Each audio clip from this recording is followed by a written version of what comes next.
have started with chapter 2 revision with the name utility analysis, also known with the name of consumer behavior. In this chapter we see the utility according to the consumer perspective. So therefore utility is nothing but you want satisfying the power of commodity. As we have discussed before, utility is nothing but what? Satisfying the power of commodity. So then we have seen about it, discussed about its features. Then we have discussed about the relation between the total utility and marginal utility. In the relation we have seen that what is total utility, what is marginal utility, how was schedule drawn, how are the formulas in total utility and marginal utility. Then we have discussed about it, relation between a diagram and graph. Now we will discuss the another important topic, the very important topic, the law of DMU, also known with the name of law of diminishing marginal utility. Full form is diminishing marginal utility. This law was first given by the Gauss's law. It was first proposed by Mr. Gaussin in his books of Principle of Economics in 1890. Once again, the law of DMU, that is diminishing marginal utility, was first given by Professor Gaussin in his books of Principle of Economics in 1890. Then this law was explained by Alfred Marshall, the Professor Alfred Marshall. He states that other thing being constant, the additional benefit which a person derives from given stock increases with every increase in the stock he already has. That means, in simple words, if I explain this law, friends, it is nothing but other thing being constant. Everything is constant except that increase in the stock. Okay. So other thing remains constant. The additional benefit which a person is going to derive, the additional benefit after consuming the commodity, the another commodity, same commodity when he is consuming, so additional benefit that consumer is deriving will which are derived from a given increase in the stock which is increasing diminishes with every increase in the stock he already has. In simple words, if I explain you, friends, if you are buying a T-shirt, it is your favorite T-shirt, so you like that. After using that, it has spoiled, so you buy the same one more same T-shirt comes to you. You like that T-shirt, but the stock you already had and already used. So for that same T-shirt which another one has came with the same print, same pattern, same design, the stock is increasing, but your utility is diminishing. The another example I can give you, friends. Suppose you are very hungry. You have eaten 2 chapatis. After the second chapati, the third chapati, because your stomach is full, your utility will decrease. 4th chapati more or less, 5th chapati more or less, stock is increasing that he already has, but its utility diminishes. Therefore, this law is also known with the law of DMU, diminishing marginal utility. Once again, friends, very important law. And law, let me tell you, you cannot change the words according to you. The law should be written as it is, as given by the economist. Only in the other words you can put your own words and explain. But the law should be same as it is, what has been mentioned by the economist or by any economist in the book. Once again, other things remain constant. The additional benefit which a person derives from given increase in the stock of a thing diminishes with every increase in the stock he already has. To fulfilling this law, when we are saying other thing remains constant, that means there are certain assumptions for the law. There are certain assumptions for the law. Let's see the assumptions.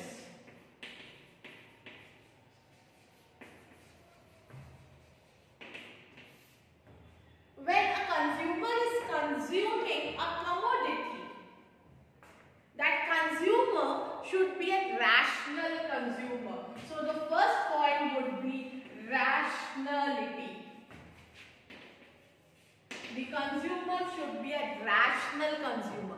Why? Because if he is a drunkard or if his state of mind is not proper, he would be not in the position to state that utility is diminishing because that stock he already has. Okay, so the consumer should be a rational consumer. Whatever measurement we are doing for measuring the law of diminishing marginal utility, the measurement should be cardinal. That means it should be numbers like 1, 2, 3, 4 figures. It should not be very. It should not be satisfactory, very good, wow. It should be not that. So it should be cardinal measurement.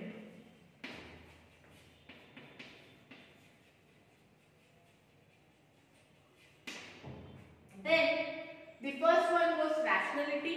The second one is cardinal measurement. The third one is homogeneity. Whatever he is consuming, all the units should be homogeneous. That means all the units should be same in size, shape, color, texture, taste. It should be same. It should not change. So the first one was rationality. The consumer should be rational one. He should be in normal state of mind.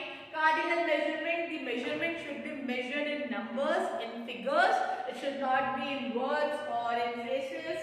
Then it should be homogeneous. Homogeneity means whatever he is consuming should be same. Taste, shape, color. It should be same. Then continuity.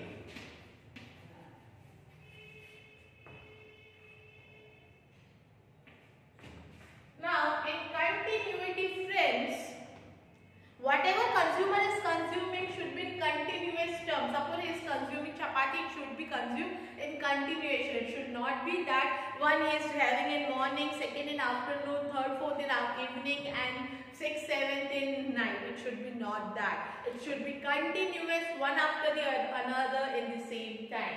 Then reasonability.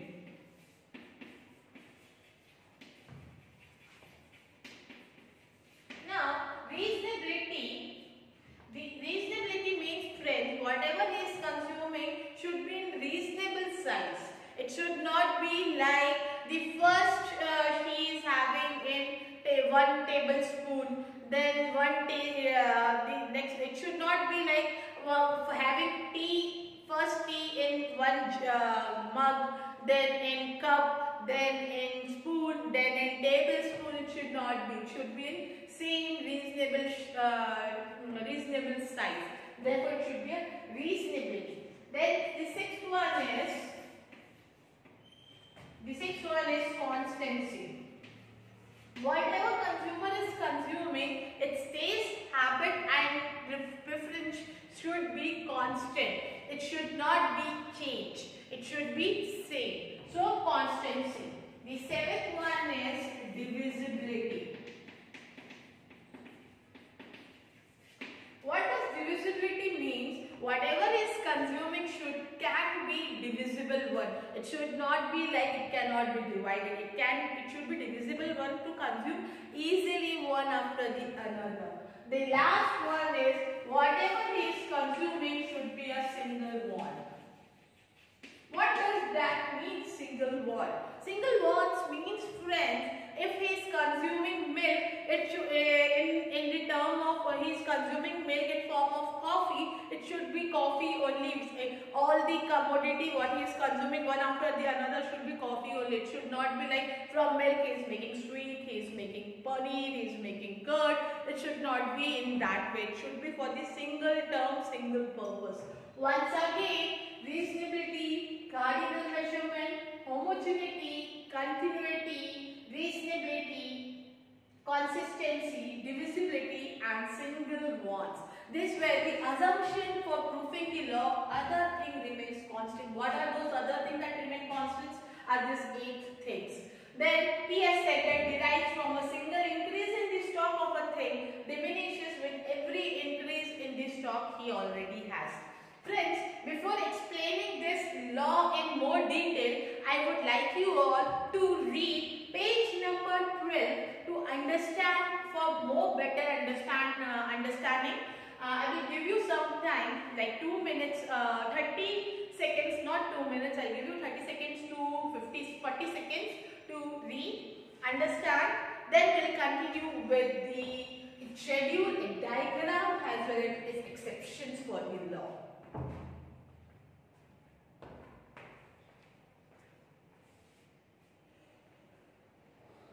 Other things remains constant.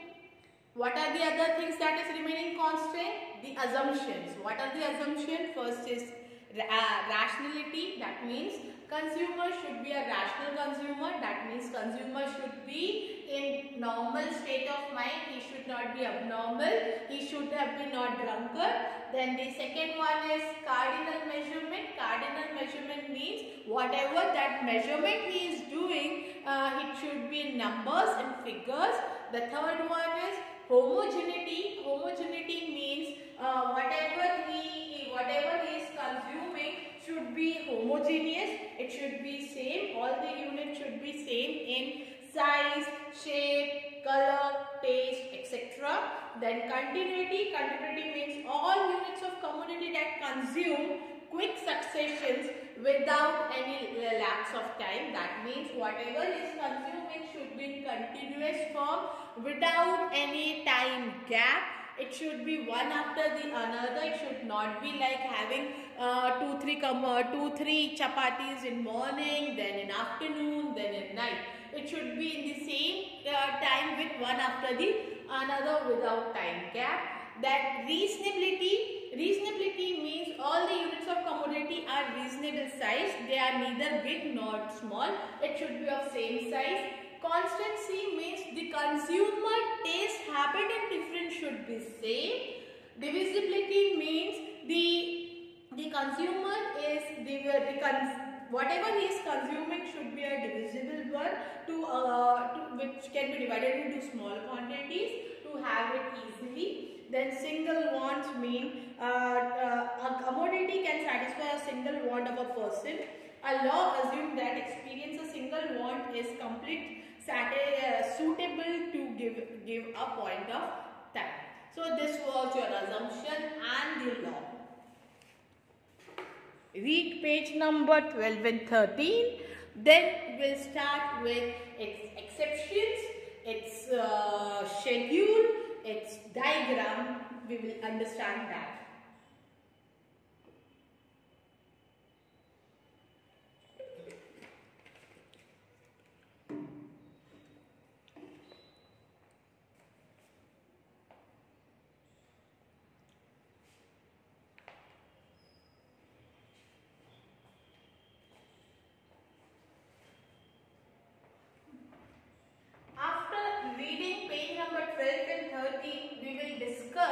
About its schedule.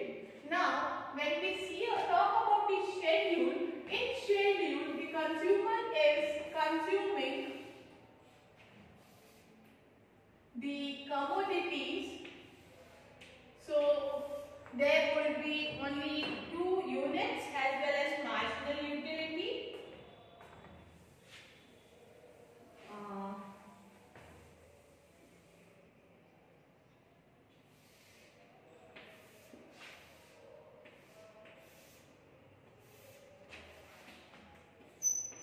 Unit and marginal utility. Units is consuming 6 units. 1, 2, 3, 4, 5, 6. In first unit he is getting 10, 8, 6, 4. He is consuming 7 units. In this example he is consuming 7 units. 2, 0, minus 2.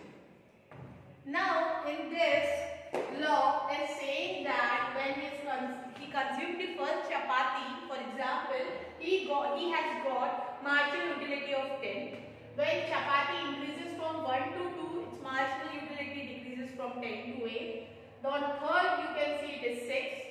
Same when we come to the 6th chapati, its marginal utility becomes 0. That point is where consumer is fully satisfied, and that point is said to be a point of satiety. After After that, a consumer consumes after full satisfaction, then it will become negative because consumer is dissatisfied because he is full, he cannot consume any more. If we draw this schedule in the graph, the diagram would be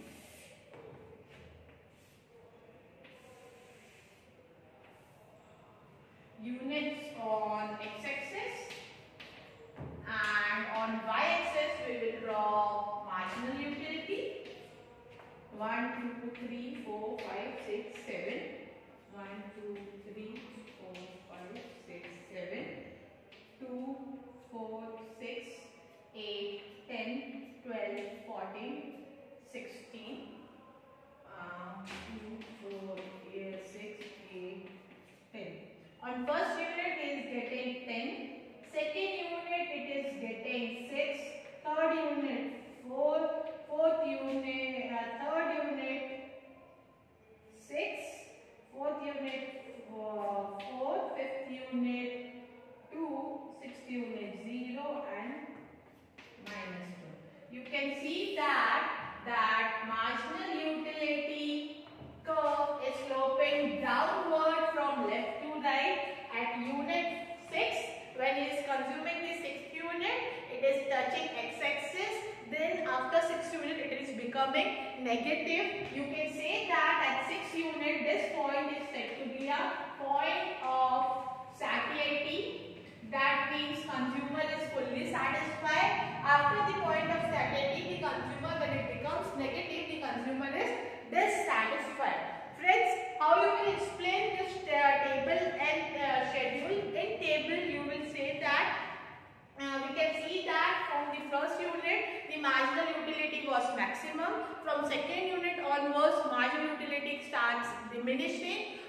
There was a point in 6th unit where it becomes 0. That means consumer is fully satisfied, and that point is said to be a point of satiety. After the 6th point, it becomes negative. That means consumer is dissatisfied according to the schedule. Let's discuss the graph. In graph, we will say that we will plot the units of commodity on x-axis and marginal utility on y-axis. We can see that if we join the points, if we plot the points and join, we can see that the curve is a downward slope from left to right. At unit 6, consumer it is touching x-axis because consumer is fully satisfied and at that point is known as point of satiety. After the 6th unit, from the 7th unit, it becomes negative. That means consumer is dissatisfied. So this was the law. Then we will discuss about the exceptions of the law. Before explaining the exceptions of the law, I will give you again 20 seconds to 30 seconds to read, understand. If you have doubt, you can ask me in the live section.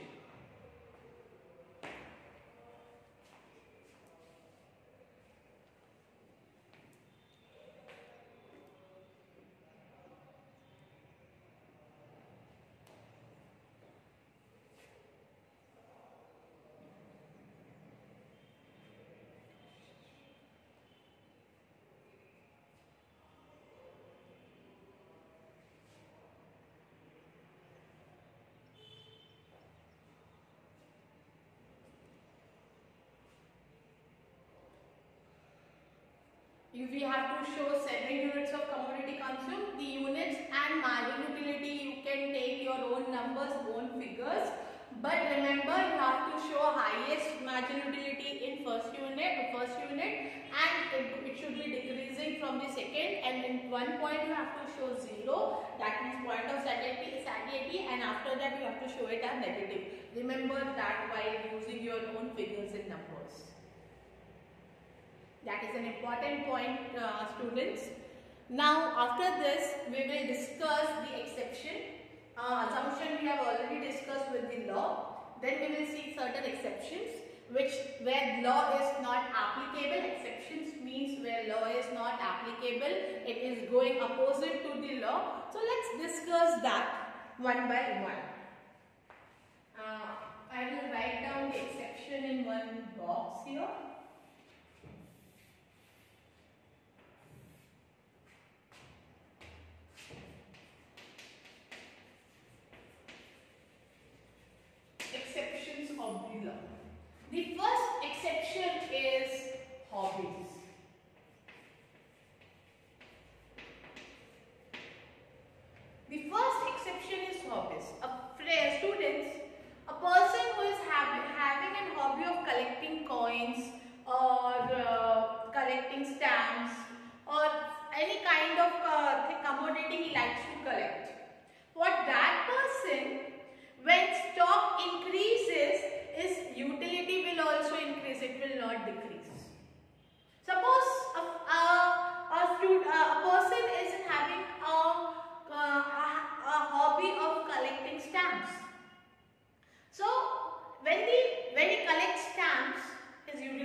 he will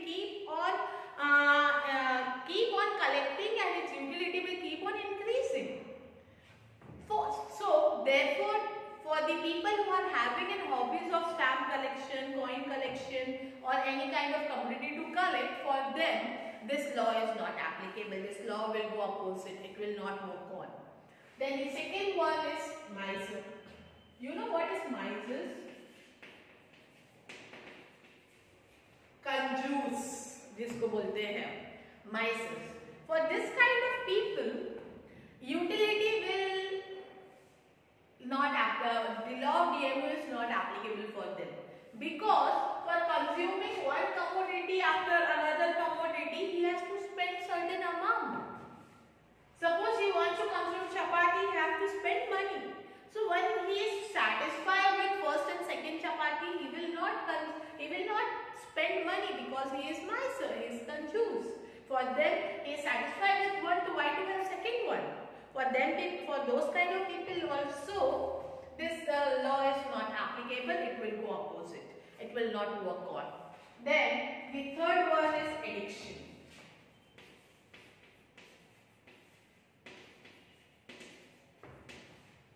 The addictions.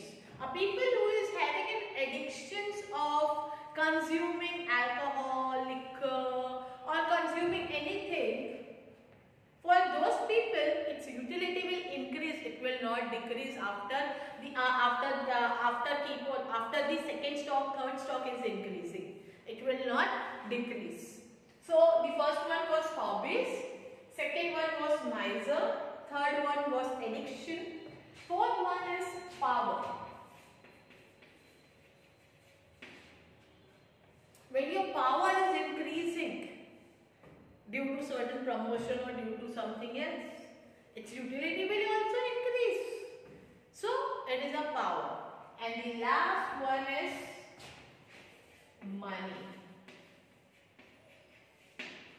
What does money states? Obviously, friends, when money is increasing in our hands, its utility and satisfaction would be also increased. No one will say no for increasing the stock of money, right? So here also law is not applicable. First one is hobbies, misers, addiction, power, money. Again, some time to read, understand the law. Let me tell you, friends, the law of DMU, in exam it can be asked either with exception or assumption, or either with both. When it is asking like this, explain the law and exception, you have to write the law. You have to write the law. After writing the law in 2-3 lines, you have to explain in simple words. Then you have to write and draw the schedule, explain the schedule, draw the graph, explain the graph. And if it is asked with an exception or assumption, you have to write exception or assumption too with detail. But if it is asked for 8-mark question, so minimum 5 assumptions or exceptions you should write.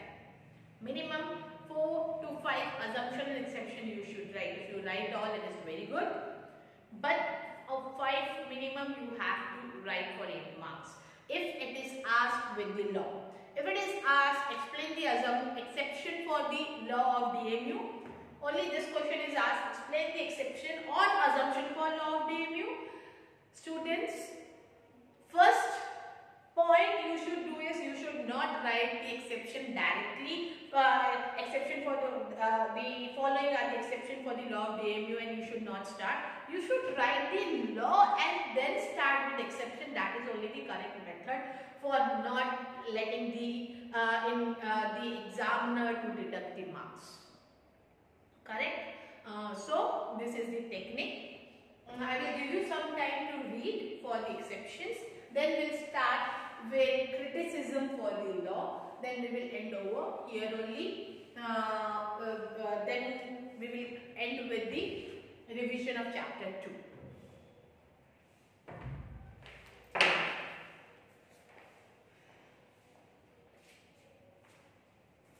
Hobbies. In hobbies, you can see that like hobbies like collection of stamp, coins, painting, music, reading, law does not hold true because very additional increase in stock gives more pleasure. This increased marginal utility. Misers, in this case, miser every additional rupees gives him more and more satisfaction. So marginal utility of money tends to increase with increase in the stock of money. However, this situation ignores the assumption of rationality. Addictions, drunkard, that level of intoxication increases with every additional unit of liquor consumed. So MU received by a drunkard may increase. Power, when a person acquires a power, his for a power increases, the desire to have more and more of it. Money, it is said that MU of money is never become zero. Its increase with the stock of money increases. This is because money is the medium of exchange which used to satisfy the various wants. However, according to some economics, the law is applicable to money too. So these were your assumptions and exception for the law. After the assumption and exception, we will discuss about the criticisms of the law. Let's see the criticisms. The first criticism is unrealistic assumptions. Unrealistic assumption, why it is said to be unrealistic assumption? Let's see.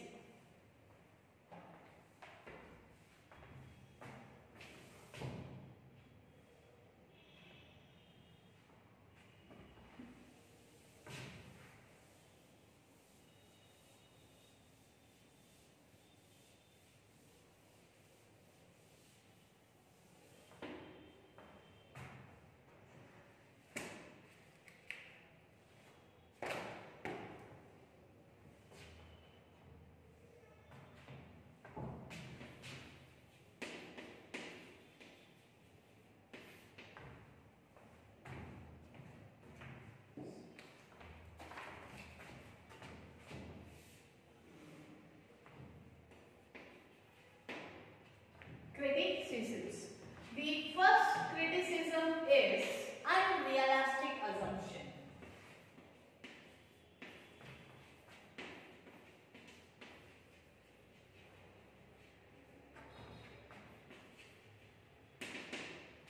Now, what does unrealistic assumption means? Whatever the assumption that has been done is unrealistic. That means that homogeneity. The consumer should consume homogeneity goods, like all the shape, size, taste, habit should be, all the shape, size, texture should be same. It is not necessary. When first chapati has been prepared, it is thin. The same would be second with the same color. It is little bit difficult. It is not necessary to. It should be the. It means that it is not necessary that it will come the same texture, same color, same shape, same size. Okay. So therefore, it is said to be an unrealistic assumption. Whatever the assumption is being made are unrealistic. The second one is cardinal measurement.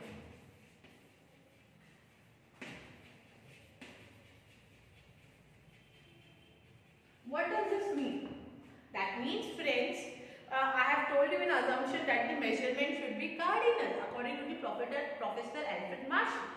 But when it is criticized by the other economists, it is said that cardinal measurement, no one will say having first chapati will give 10 marginal utility, second chapati will give you 6, 8, third will give you 6. No one will say that. So it is unrealistic, that cardinal measurement, because people can say it is satisfactory, good, delicious, wow, happy, like that they can say. Then is indivisibility.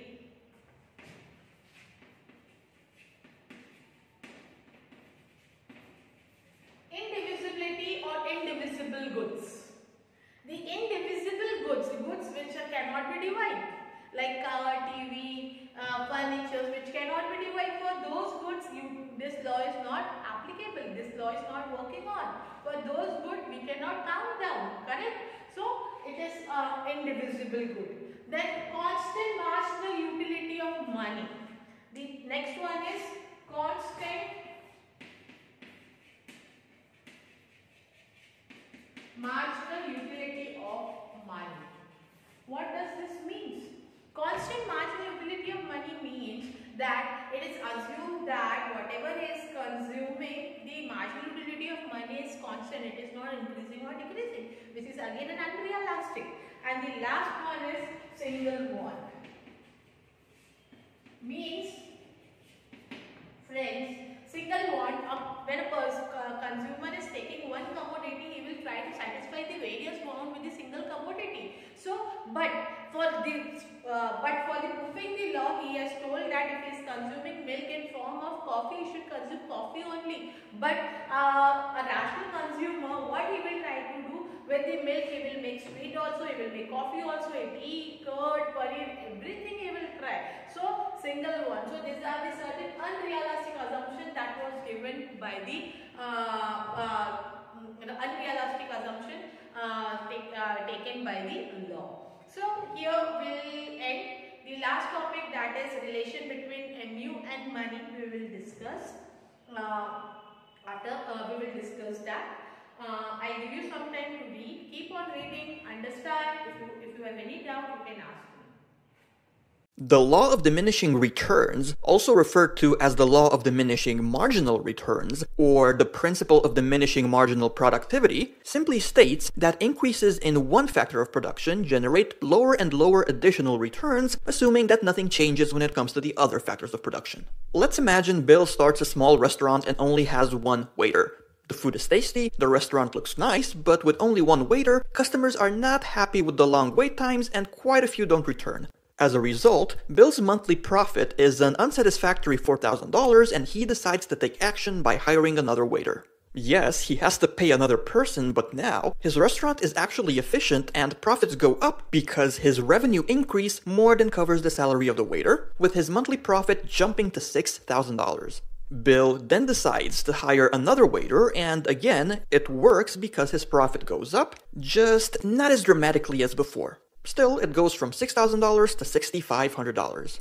Bill likes the trend, so he hires yet another waiter, but this time his profit actually goes down by $1,000, now sitting at $5,500. As can be seen, adding the fourth waiter was just not worth it because as of a certain point, too many waiters just end up being in the way of one another. That's pretty much it. To rebalance the equation, Bill would have to either let one of the waiters go or implement changes when it comes to other factors of production by, for example, getting a larger space.